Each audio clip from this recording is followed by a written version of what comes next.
Welcome back, dears.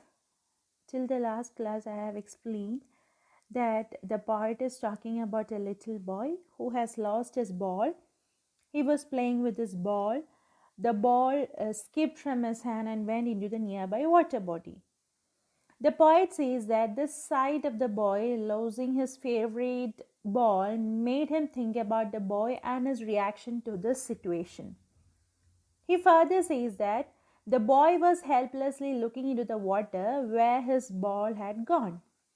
He was sad and was trembling with fear.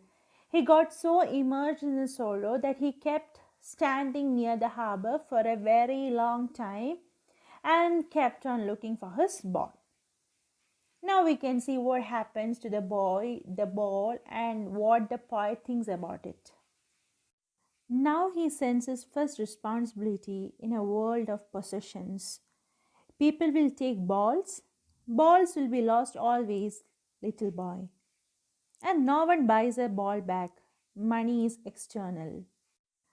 In these lines, the poet says that the boy has to learn that in this materialistic world, many of his belongings will be lost.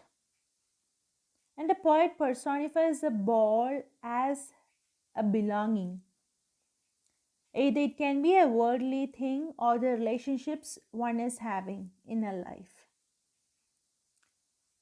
And he says that he has to learn to live without them no matter what.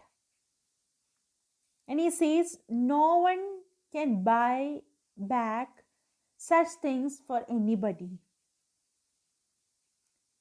The poet said so because according to him, money cannot buy everything. And if it does buy you some materialistic thing, still it will not be able to buy the sense of belongingness. Even though we are getting it back, we will not feel that much connected to that object anymore with our money. He is learning well behind his desperate eyes the epistemology of laws, how to stand up, knowing what every man must one day know, and most know many days how to stand up. Here the poet says that the boy is learning how to stand up against the sense of lost things. This means that the boy is trying to learn the real truth of life, which states that you have to accept the miseries of life and stand up again. We will be defeated, but that is not the end of anything. We have to stand up again. This is the truth which everyone has to learn in his or her life. The harsh truth of standing up against the odd miseries of life that everyone has to bear. And here you can see the word epistemology. Epistemology means knowledge. Here the poet says that the boy is now getting the knowledge of how to stand up when he is losing something. He is becoming a knowledgeable person how to withstand all the miseries in his life. Now let's focus on the literary devices used in these lines. First of all, we can see alliteration in the words buys a ball back. There the sound b sound is repeated at the start of consecutive words.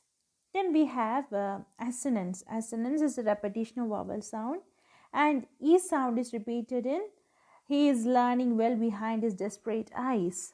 Here e sound is repeated. Then we can say the poetic device repetition is also there because the word ball is repeated many times. Then in this poem we don't have any specific rhyme scheme. The poet hasn't used any specific rhyme scheme. The Ball poem written by John Berryman is about losing something that we love and how we have to grow up and how we learn to grow up. And it is about a little boy who for the first time in his young life is learning what it is like to experience grief at the loss of a much beloved possession, that is his ball. And we can say the central idea behind the poem is an awareness of the pain of loss and the courage it takes to accept it. Here we can see the boy loses his favorite ball and is very upset. And he can easily buy another ball, but more than money for the new ball, it is the pain of losing the old one that matters the most.